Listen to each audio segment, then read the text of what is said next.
Hello everyone, welcome back to yet another lesson of graduation classes. First of all, sorry for being irregular क्योंकि मैं 2 दिन से try कर रही हूँ रिकॉर्ड करने का, पर टेक्निकल ग्लिचेस की वजह से रिकॉर्ड ही नहीं हो पा रहा है। बहुत बार रिकॉर्ड करके मैं डिलीट कर चुकी हूँ, कभी कुछ प्रॉब्लम हो जा रही है, कभी कुछ प्रॉब्लम हो जा रही है। तो आज हम क्या पढ़ेंगे? आज हम नवपाषाण काल के बारे में पढ़ेंगे। देखिए, इससे पहले मैं पैलियोलिथिक और मीसोलिथिक पीरियड को कवर कर आ चुकी हूँ। अगर अभी तक आपने वो लेक्चर्स नहीं देखे हैं तो प्लीज़ जाके उन्हें देखें, तभी आपको नवपाषाण काल समझ आएगा। नवपाषाण काल बहुत इंपॉर्टेंट है क्योंकि सबसे ज़्यादा डेवलपमेंट और डिस्कवरीज इसी टाइम पीरियड में हुई है। तो देखते हैं आज हम क्या क्या करेंगे इस लेक्चर में। तो सबसे पहले हम देखेंगे इसका मीनिंग एंड देन टाइमलाइन। देखिए, मतलब जानना किसी चीज़ का और उसके समय के बारे में पता होना कि किस काल से किस काल तक कौन सा टाइम पीरियड रहा है, बहुत ज़रूरी होता है क्योंकि हिस्ट्री बिना क्रोनोलॉजी के नहीं चल सकती।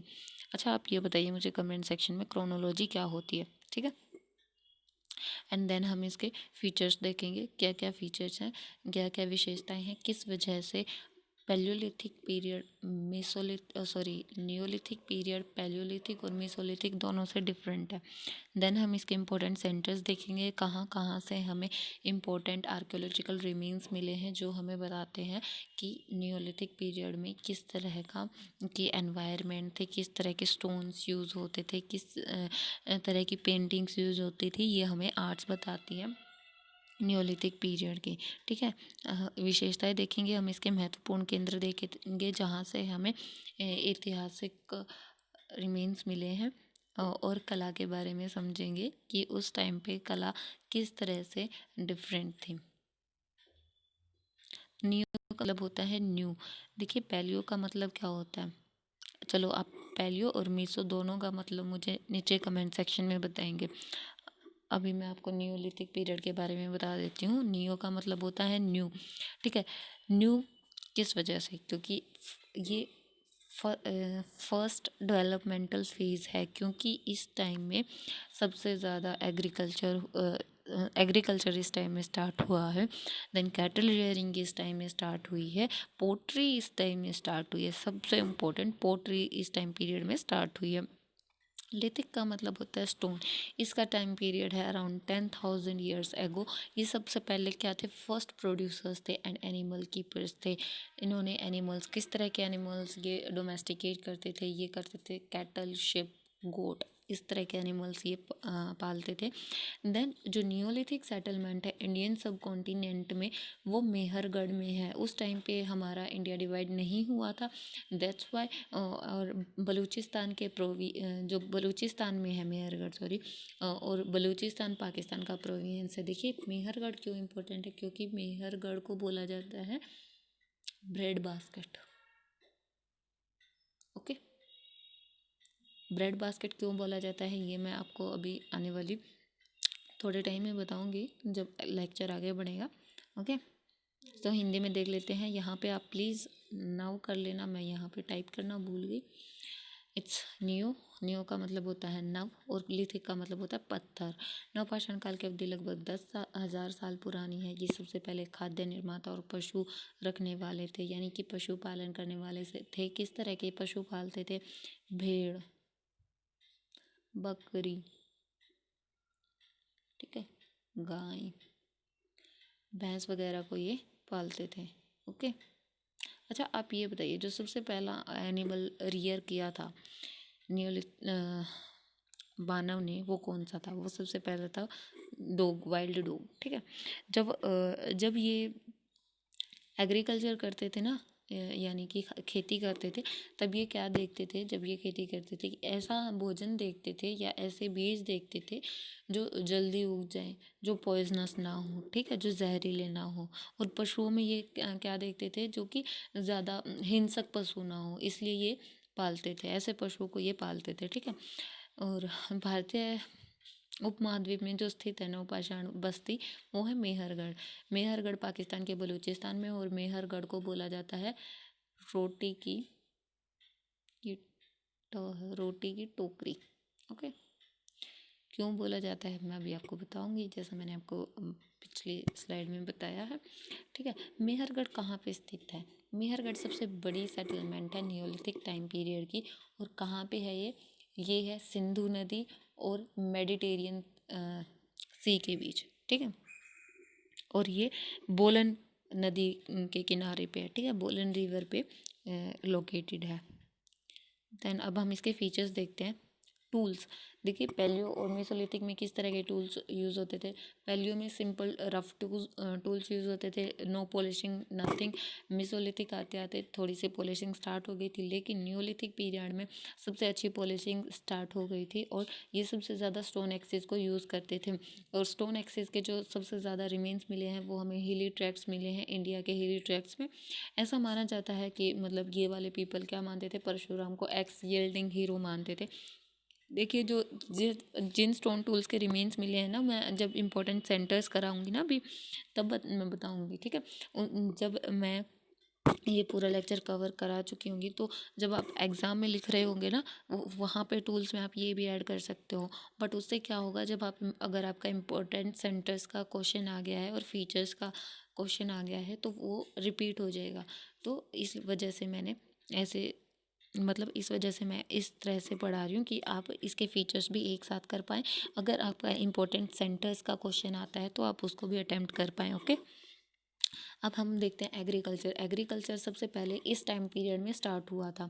ये क्या करते थे, एक गड्ढा बना लेते थे, ठीक है, उस पे के आसपास रिंग स्टोन्स रख लेते थे, गोल गोल पत्थर रख लेते थे। इनका वेट कितने का होगा, ये था 1 to 1/2 kg, ठीक है। मे बी ये इसको वेट करने के लिए यूज़ करते हूँ इन पत्थरों को, ठीक है। जो न्यूलिथिक पीपल थे ना मेहरगढ़ के, वो सबसे एडवांस पीपल थे। क्यों थे वो, वीट और बार्ले यानी कि गेहूँ और जौ की खेती करते थे। सबसे ज़्यादा सेटल्ड लाइफ वही जी रहे थे। अब हम देखते हैं हिंदी में नवपाषाण काल के जो उपकरण थे वो पॉलिश किए गए थे। सबसे ज़्यादा पत्थर की कुल्हाड़ियों का वो इस्तेमाल करते थे। जो पत्थर की कुल्हाड़ियों के स्रोत हमें मिलते हैं वो कहाँ से मिलते हैं, पहाड़ी इलाकों से, ठीक है। और अलग अलग यूज़ होता था इसका, कुल्हाड़ी का पत्थर काटने के लिए हो सकता है, मीट काटने के लिए हो सकता है, ठीक है। और ऐसा माना जाता है कि नवपाषाण काल में कि कुल्हाड़ी जो चलाने वाले नायक यानी कि हीरो थे वो कौन थे, भगवान परशुराम जी, ठीक है। अब देखते हैं खेती कैसी होती थी। खेती सबसे पहले किसान समुदाय थे हमारे इतिहास के, ठीक है। और पत्थर के साथ ज़मीन को जोड़ देते थे और अंत में क्या करते थे, वो 1 या आधे किलोग्राम के वजन के पत्थर रख देते थे, ठीक है। एक व्यवस्थित जीवन का नेतृत्व कर रहे थे न्यूलिथिक लोगों ने, एक व्यवस्थित जीवन का नेतृत्व किया। और रागी और चावल की फसल वो उगाते थे। और मेहरगढ़ के जो नवपाषाण काल के लोग उन्नत थे क्योंकि वो गेहूँ और जौ का उत्पादन भी करते थे और एनिमल्स को भी रियर करते थे, ठीक है। कैटल रियरिंग यानी कि एनिमल डोमेस्टिकेशन कैसी थी, एनिमल डोमेस्टिकेशन इस टाइम में स्टार्ट हो गई थी, ठीक है। मैं बता चुकी हूँ। सबसे पहले कौन से एनिमल को रियर किया था आपको ये बताना है मुझे कमेंट सेक्शन में, ओके। तो ये कैटल, गाय भैंस शिप गोट वगैरह को ये पालते थे, ठीक है। ये क्या करते थे, देखिए सीजनल कैंप लगा देते थे। जब नेक्स्ट टाइम की नेक्स्ट सीज़न का टाइम आता था ना तो पुराने वाले को ये जला देते थे। गड्ढे बनाते थे, ये डंग को स्टोर मतलब जो वेस्ट प्रोडक्ट होता था एनिमल्स को वहाँ पे डालते थे ये उस गड्ढे में, ठीक है। उस टाइम के पीपल भी हाइजीन का कितना ध्यान रखते थे, मतलब गड्ढा पूरा गड्ढे को डिग करके देन उसमें डंग डालते थे। बट आज इतना पोल्यूशन हो चुका है, ओके। और हमें ऐश माउंट्स मिले हैं, हैबिटेशन साइट्स मिली है, कहाँ से मिली है, पिकली हाल से मिली है। पिकली हाल कहाँ है, साउथ इंडिया में, ओके। लेकिन साउथ इंडिया में तो है बट कौन से स्टेट में, ये आपको मुझे बताना है कमेंट सेक्शन में। हाउसेज, किस तरह के हाउसेज में वो रहते थे, घरों में किस तरह के घरों में रहते थे, मतलब अब उन्होंने घर बनाना स्टार्ट कर दिया था, वो इतने एडवांस हो गए थे। वो सर्कुलर हाउसेज में रहते थे और रेक्टेंगुलर हाउसेज में, कुछ इस तरह के उनके हाउसेज होते थे। और ये किस चीज़ के बने होते थे, बने होते थे मड के, मड एंड रीड, ईख से के ये बने होते थे। जो प्रिमिटिव पीपल हैं वो सर्कुलर हाउसेज में रहते थे, प्रॉपर्टी उनकी कॉमन होती थी सर्कुलर हाउसेज में, कुछ इस तरह के हाउसेज में वो रहते होंगे। और कहाँ पे वो घर बनाते थे, ग्रेनाइट हिल्स पे या फिर प्लेट्यूज पे, रिवर बेसिन्स के जो प्लेट्यूज होते हैं ना, रिवर बेसिन्स प्लेट्यूज, ये सब मैं आपको ज्योग्राफी के लेक्चर्स में कराऊंगी, डोंट वरी फॉर दैट। अब हम देख लेते हैं पशुपालन कैसा था। पिकली हिल में हमें मिला है पशुपालक, पिकली हिल के निवासी पशुपालक थे। मवेशी भेड़ बकरियों को वो पालतू बनाते थे। मौसमी शिविरों की वो स्थापना करते थे, ठीक है, जिसमें वो गोबर जमा करते थे। अगर कैंपेन का जब समय पूरा हो जाता था तो यहाँ पे सेट ऑफ फायर, यानी कि यहाँ पे वो आग लगा देते थे। ओके, यहाँ पे आप लोग आग कर लेना, आग लगा देते थे। और कैंपिंग के अगले सत्र के लिए हमें मिले हैं राख के टीले और बस्ती स्थल। कहाँ से मिले हैं? पिकली हिल से, ठीक है। अब देखते हैं किस तरह के वो मकानों में रहते थे। गोलाकार या फिर आयताकार, जो कि मिट्टी और ईख से बने होते थे। जो आदिम लोग थे वो क्या करते थे? सर्कुलर हाउसेज में रहते थे और सामान्य प्रॉपर्टी वो अपनी बना लेते थे। ग्रेनाइट एक रॉक का टाइप होता है, ये भी मैं आपको ज्योग्राफी में कराऊंगी। और नदियों के किनारों पर जो पठार बन जाते हैं, रिवर प्लेट्यूज, उस पे वो रहते थे। अब देखते हैं सबसे इम्पोर्टेंट चीज़, पोट्री। ओके, पोट्री पोट्री सबसे पहले पोट्री स्टार्ट ही इसी फेज़ में हुई थी, न्योलिथिक फेज़ में, ठीक है। तो वो क्या करते थे? कल्टीवेशन करते थे वो सीरियल्स का, फूड प्रोडक्शन वो करते थे, एनिमल को डोमेस्टिकेट करते थे। तो उन्हें पोर्ट्स की ज़रूरत पड़ी, क्योंकि देखिए अगर वो कैटल रियर कर रहे हैं तो ऑब्वियस है दूध देंगे वो, ठीक है। और उसको रखने के लिए भी हमें कुछ यूटेंसिल्स की ज़रूरत पड़ेगी ना, या फिर किस में वो खाना बनाए, ठीक है, पानी पीने के लिए। और तो इस वजह से सबसे पहले जो पोट्री अपीयर होती है वो न्योलिथिक पीरियड में होती है। तो सबसे पहले वो हैंडमेड पोट्री बनाते हैं अर्ली स्टेजेस में। लेकिन न्योलिथिक पीपल लेटर स्टेज में व्हील का यूज़ करते हैं। यानी कि ये हमें क्या इम्पोर्टेंट चीज़ बताता है? Discovery of wheels. अगर ओबियस है उन्होंने पोट्री बनाई है तो वो व्हील के बिना तो बनेगी नहीं, ठीक है। तो व्हील्स पे वो अपने पोट्स बनाते थे। मतलब ऐसा माना जाता है कि जो पोटर्स व्हील है वो बलूचिस्तान से आया है। बलूचिस्तान कहाँ पे है मैं बता चुकी हूँ, आपको कमेंट सेक्शन में बताना है। आज के लिए आपके काफ़ी सारे क्वेश्चंस रेडी हो चुके हैं, ठीक है। वेस्टर्न एशिया और बलूचिस्तान में आया था, वेस्टर्न एशिया से, ठीक है। और वहाँ से पूरे सब कॉन्टिनेंट में फैल गया था। जो पोट्री है वो किन किन तरह की पोट्री मिली है? Black burnished ware, grey ware, ये ग्रीट नहीं है गाइस, ये ग्रे कर लेना प्लीज़, ठीक है। ग्रे वेयर पोट्री है, and then mat impressed ware है। अभी हम मैट नेल पेंट वगैरह यूज़ करते हैं, उसी तरह से उस टाइम में भी मैट पोट्री यूज़ होती थी। हिंदी में देख लेते हैं मिट्टी निर्माण।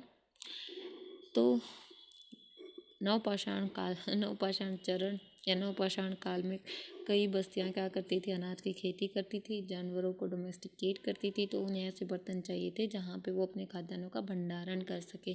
देखिए वो अनाज आलों में भी अपना भोजन स्टोर करते थे, अनाज आलों में रखते थे, अनाज आल्य, ठीक है, अनाजालों में वो रखते थे।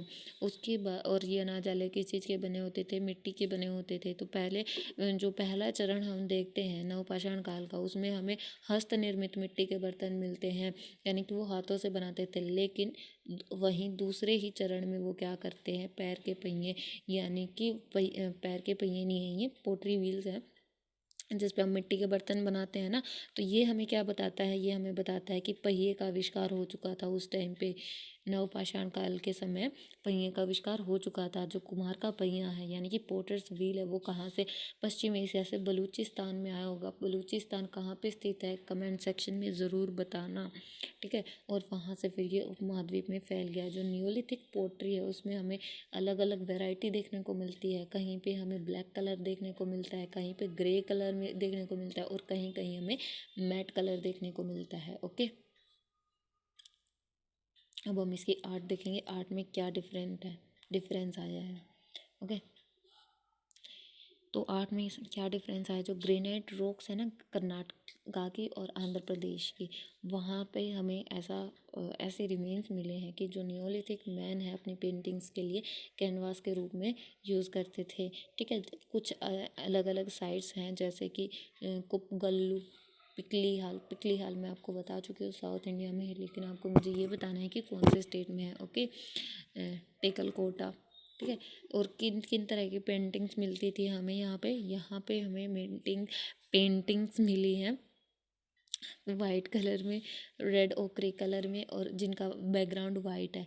ठीक है, मोस्टली हमें मतलब वाइट बैकग्राउंड हमें इसी काल में देखने को मिलता है। जो सब्जेक्ट्स विषय क्या क्या होते थे, एनिमल्स होते थे, bull, elephant, sambar, gazelle, sheep, goats, horses, humans के भी वो बनाते थे पेंटिंग्स। ओके, और लेकिन जो विजिटल मोटिव्स है वो हमें रेयर ही देखने को मिले हैं। ठीक है, अब हम देखते हैं हिंदी में। जो कर्नाटक और आंध्र प्रदेश की जो ग्रेनाइट चट्टानों पे हमें ऐसा पता चला है स्रोतों से कि नवपाषाण काल का जो मानव है वो चित्रों के लिए कैनवस के रूप में उसे यूज़ करता था। कौन कौन सी इंपॉर्टेंट साइट है, कुपकल्लू, पिकली हिल, टेकलकोटा। ठीक है, 3 प्रकार के चित्र हमें देखने को मिलते हैं, लाल गेरू के ऊपर लाल गेरू चित्र और वाइट बैकग्राउंड सफ़ेद रंग से चित्रित। ठीक है, सफ़ेद रंग से लाल गेरू और दूसरा भी लाल गेरू। ठीक है, जो विषय क्या क्या होते थे, बैल, हाथी, सांबर, गैजल, भेड़, बकरियां, घोड़े। ठीक है, ये इन सब को कि वो पेंटिंग्स बनाया करते थे। और वेजिटल जो मोटिव है, यानी कि जो वनस्पति है या फिर पेड़ पौधे हैं, वो हमें रेयर ही देखने को मिले हैं। ठीक है, now the most important slide. क्यों है ये इम्पोर्टेंट, क्योंकि इसमें इम्पोर्टेंट सेंटेंस बताए गए हैं। देखिए, मैप बेस्ड क्वेश्चन हमेशा आता है पेपर में। ठीक है, हड़प्पन सिविलाइजेशन की इम्पोर्टेंट साइट, पैलियोलिथिक, मेसोलिथिक की मैं साइट्स ऑलरेडी कवर करा चुकी हूँ। और ये वाला क्वेश्चन अटैम्प्ट करके आप काफ़ी हद तक नंबर फैच कर सकते हो। ओके, तो जो स्टोन टूल्स मिले हैं ना हमें नियोलिथिक टाइम पीरियड में, उनको हमने उनके बेसिस पे हमने नियोलिथिक सेटलमेंट्स को 3 पार्ट में डिवाइड कर दिया है। फर्स्ट वन, पहले हम डायरेक्शंस देख लेते हैं। It's east, west, north, south. Okay, जो सबसे पहले वाली है वो है नॉर्थ वेस्टर्न। ओके, ये वाला। ठीक है, then the second one is north eastern, ये वाला जो वो इसके नियोलिथिक सेटलमेंट्स के बेसिस पे ये वाला part. And the third one is southern. Okay, this is third one. इनके बेसिस जो स्टोन एक्सिस मिली हैं उनके बेसिस पे हमने डिवाइड किया है नियोलिथिक सेटलमेंट्स को।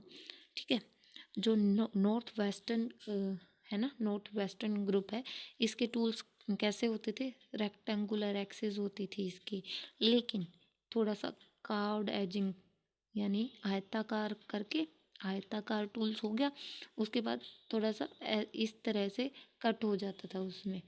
ठीक है, और जो दूसरी थी नॉर्थ ईस्टर्न, यानी कि उत्तर पूर्वी, इसमें क्या मिलता है हमें, इसमें मिलते हैं पॉलिश्ड स्टोन एक्सिस। ठीक है, पॉलिश स्टोन एक्सिस।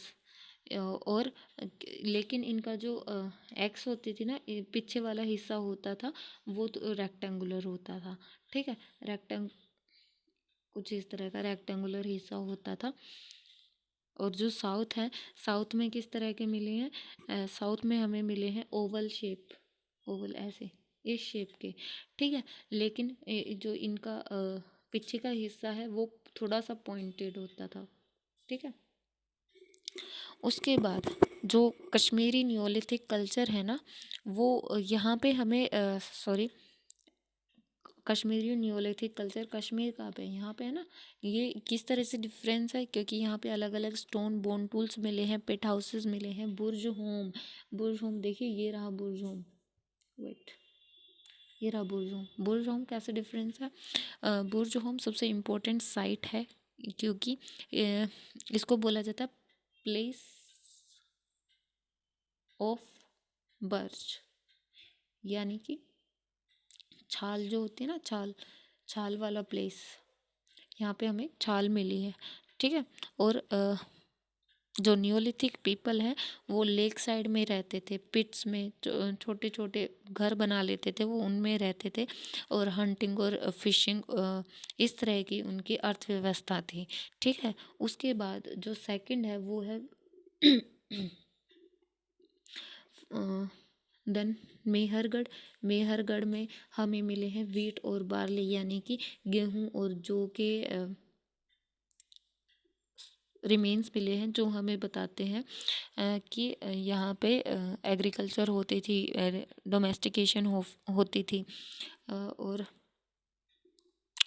कश्मीर में ही गुल्फ कराल करके गुफ कराल करके जगह है, कहीं यहीं पे है गुफ कराल करके, वहाँ पे इस जगह को क्या बोला गया है हमें, इसका मतलब है cave of potter, cave of potters, यानी कि कुम्हारों की गुफा, क्योंकि यहाँ पे हमें पोट्री के सबसे ज़्यादा रिमेन्स मिले हैं। ठीक है। और यहाँ पे हमें वेपन्स भी मिले हैं, पॉलिश्ड टूल्स भी मिले हैं। देन बिहार के ये गंगा रिवर पे स्थित है ना, चिरांद, चिरांद करके ये जगह है बिहार में। ठीक है। ये गंगा रिवर पे है। यहाँ पे हमें क्या मिला है, यहाँ पे जो टूल्स मिले हैं ना, बोन टूल्स मिले हैं, वो उनकी इम्पोर्टेंस क्या है, वो एंटल एंटलर्स से बने हैं। एंटलर्स क्या होते हैं, एंटलर्स होते हैं सींग, किसके सींग, डियर के, हिरन के सींग। ठीक है। हिरन के सींग के बने हमें वो बोन टूल्स मिले हैं चिरांद में। ठीक है। और इसके अलावा और कहाँ कहाँ मिली है, देखिए ये गंगा रिवर जा रही है ना यहाँ से, गंगा रिवर इधर से ये रहा, यहाँ पे सबसे ज़्यादा हमें बोन टूल्स मिले हैं। जो पीपल हैं बुर्ज होम के, वो क्या बनाते थे, वो ग्रे पोट्री बनाते थे। वेट, ग्रे पोट्री बनाते थे पीपल बुर्ज होम के। ठीक है। और जो मतलब जो रिमेन्स मिले हैं, ऐसा माना जाता है कि जो जिन कुत्तों को वो पालते थे, उसको अगर उनका मालिक मर जाता था तो उसके मालिक के जब उसकी डेथ होती थी तो उसके मालिक के साथ ही उनको दबा दिया जाता था। ठीक है। उसके बाद जो इम्पोर्टेंट साउथ इंडिया की साइट हैं, पय्यमपल्ली, पय्यमपल्ली और हल्लूर। ठीक है। यहाँ से भी हमें बोन टूल्स मिले हैं, चने के जो रिमेन्स हैं वो मिले हैं। ठीक है। और जो इम्पोर्टेंट साइट्स हैं, ये इनाम गांव है, महागढ़ा है, कोल्डीवाह है, यहाँ से हमें इम्पोर्टेंट रिमेन्स मिले हैं, जो हमें बताते हैं कि न्योलिथिक पीरियड का जो पीपल थे वो किस तरह के स्टोन्स यूज़ करते थे। ठीक है। इसके अलावा हमें कुछ रिमेन्स मिले हैं दाऊजली हार्डिंग ईस्ट से भी मिले हैं, जो ईस्ट में है, मैंने बताया था, जो जैसे कि हिली ट्रैक्ट्स है ना इंडिया के, वहाँ पे लोकेट हैं। ओके। तो ये इम्पोर्टेंट सेंटेंस आपके कंप्लीट होते हैं। अगर फिर भी आपको कोई डाउट है तो आप कमेंट सेक्शन में पूछ सकते हैं, और आप हमें मेल भी कर सकते हैं। और do subscribe to my channel guys. आप हमें मेल कर सकते हैं graduationclasses183@gmail.com पे, और प्रेस द बेल आइकन, तो आपको मेरे वीडियोस की नोटिफिकेशन टाइम पे मिल जाए। Do like and share as much as you can, क्योंकि देखिए सब्सक्राइबर्स, व्यूज़ ये तभी बढ़ेंगे जब आप शेयर करेंगे। ठीक है। शेयर ज़रूरी नहीं है कि जो कॉलेज में है ना, आपके भाई बहन होंगे या आपके फ्रेंड्स होंगे, आप उनमें शेयर कीजिए, क्योंकि अभी एग्ज़ाम आने वाले हैं तो उनके लिए बहुत इम्पोर्टेंट है ये टाइम, क्योंकि देखिए बहुत सारा टाइम निकल चुका है और अभी तक हम ये कोविड के चक्कर में टाइम निकल गया। घर पे बहुत कम पढ़ाई हो पाती है, ठीक है। इस वजह से मैंने चैनल शुरू किया है ताकि मैं ज़्यादा से ज़्यादा जो स्टूडेंट्स हैं उनकी हेल्प कर पाऊँ। So do like and share please. Thanks for watching again.